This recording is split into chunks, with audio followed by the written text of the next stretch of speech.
Bago bumiyahe kaninang madaling araw, napabaon ng jacket ang driver na si Eugene. Anya, mas malamig ang temperatura kaninang umaga kumpara sa mga nagdaang araw.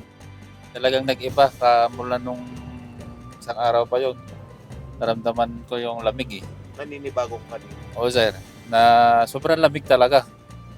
Ito yung lamig, sabi ko yung lamig ng Bagyo talaga. Maliban sa jacket, nakaapat na din siyang tasa ng kape, maibsan lang ang lamig.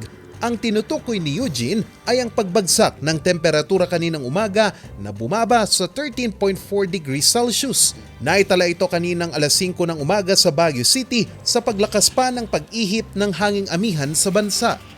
Yung climate ng ibang bansa is parang nakaka-apekto rin sa atin. So pag nag-start na yung winter sa kanila, expected na. Ayon sa Pag-asa, kadalasang naitatala ang pinakamalamig na temperatura tuwing madaling araw at kung walang ibang weather system na nakakaapekto sa bansa.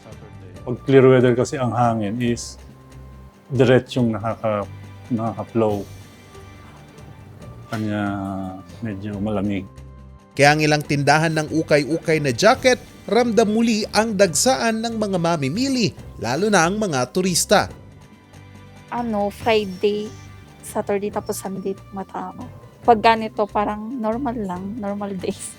Sakto lang. Mga turista din po. Tapos mga taga dito din kasi malamig dito sa Baguio. Naglalaro sa 300 hanggang 800 pesos ang kanilang mga panindang jacket at kung sinuswerte raw, nakakabenta sila ng higit 10 jacket lalo na tuwing weekend. Ang panindang 3-in-1 na kape ni Robert, patok, lalo ngayong lumalamig na ang panahon. Sa gabi siya. Sa gabi kami nagkakaroon ng customer ng kape, mas lalo pag mga weekend. Sa gabi kasi mga bisita eh. Most probably Friday, Saturday, mga bisita na customer din sa gabi.